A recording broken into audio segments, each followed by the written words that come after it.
What's up everybody and welcome back to the channel. So today, 3 months after its release, the last DJ on the planet to possibly review it or look at it is me.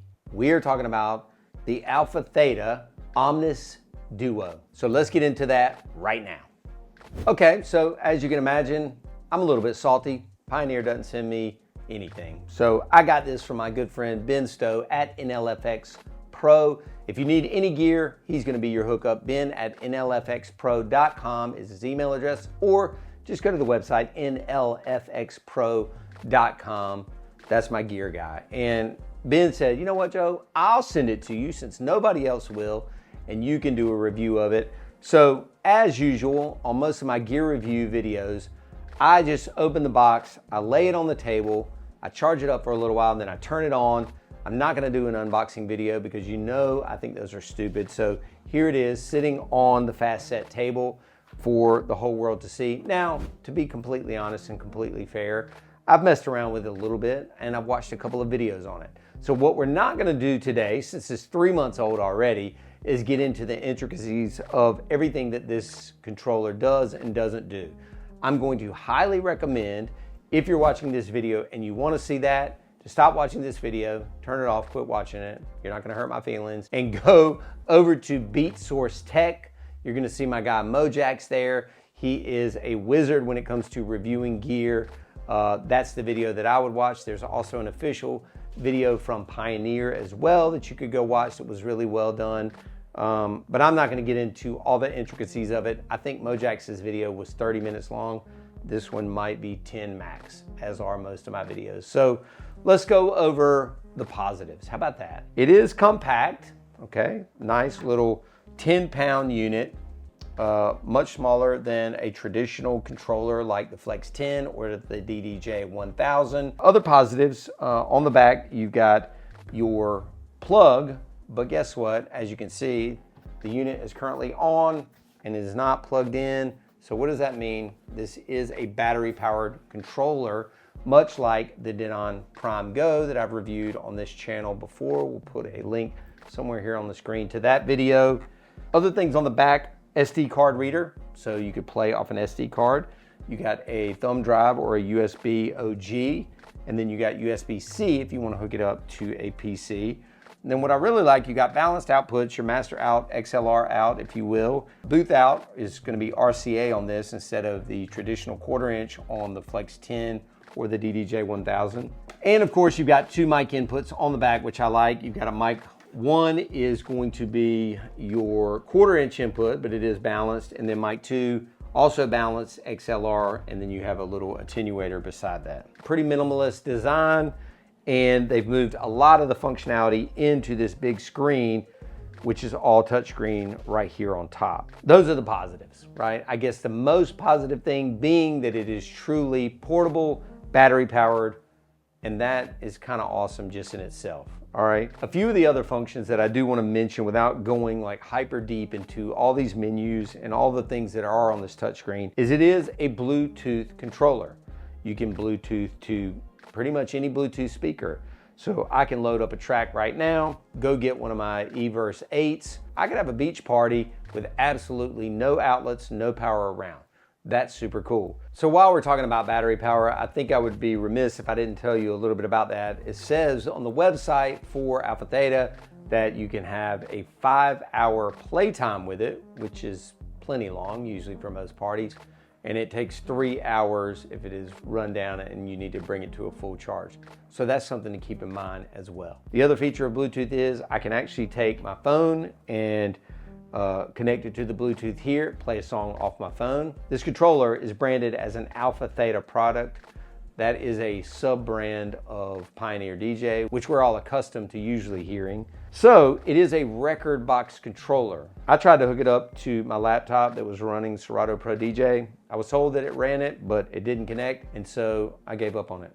Again, I didn't mess around with that too long because that's not what I do on these things, right? I take it out of the box like most of you are gonna do, and I just try and make it work. I think the thing that was most shocking about this and the most disappointing is, and again, this is 3 months after it's come out, I thought I was gonna be able to turn it on, go to this menu, and immediately go to BeatSource or Beatport, log into my account and start streaming music, right? Just start playing to whatever wireless device I wanted to. That is not the case yet. None of the streaming platforms, no Tidal, no Spotify, no BeatSource, no Beatport.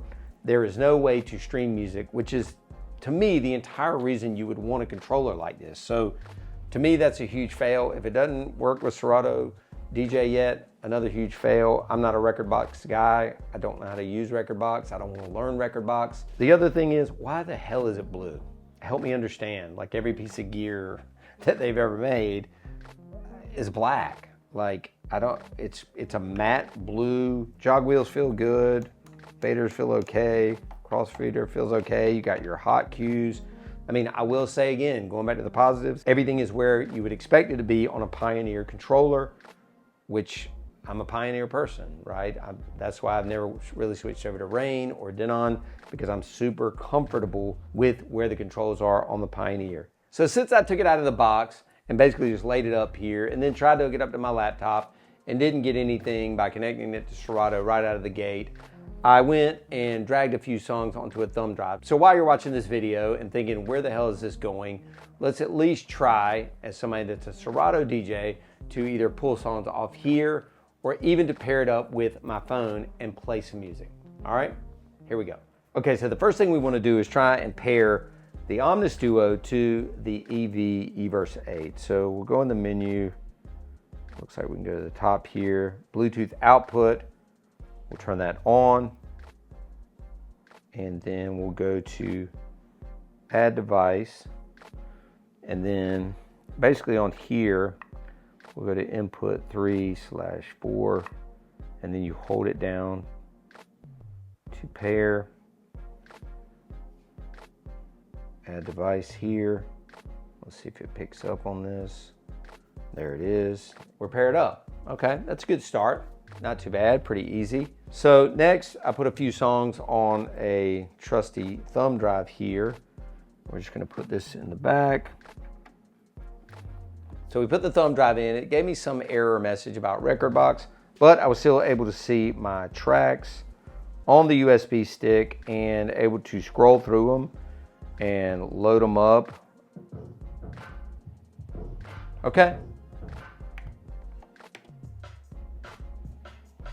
That's another good sign. If you can take something like that, a thumb drive, drop it in the back and get it to play. Those are both positive. So I also watched a video where you can take a song that is on your phone, and I'm assuming you can go to like Spotify and maybe just play that song. Let's see if we can make that work. Okay, so after messing around with this for a little while, here's another thing that sucks about this. It looks like if you turn on the Bluetooth input, again, we're playing this Drake song through this. I can see it coming in because the meter is moving. The song is playing on the phone. It's playing on here. However, when you go to Bluetooth input, the Bluetooth output turns off. So I don't think you can do both at the same time. You either got to do Bluetooth output or Bluetooth input, and then you would have to have cables running to your speakers. Another fail in my opinion. Okay guys, so that is my look at the out of the box. Can I make this work with a Bluetooth speaker or with a Bluetooth device, in this case an iPhone, and make it play? Answer is yes. Negatives are, it's ugly, it looks like a toy, and it doesn't have the streaming services. And the price point is $1,500, which to me is insane for something like this. I feel like it's more like a $799 thing. I would probably get the Denon Prime Go, which is what I have, if you were looking for a battery powered controller. Again, that's just my 2 cents.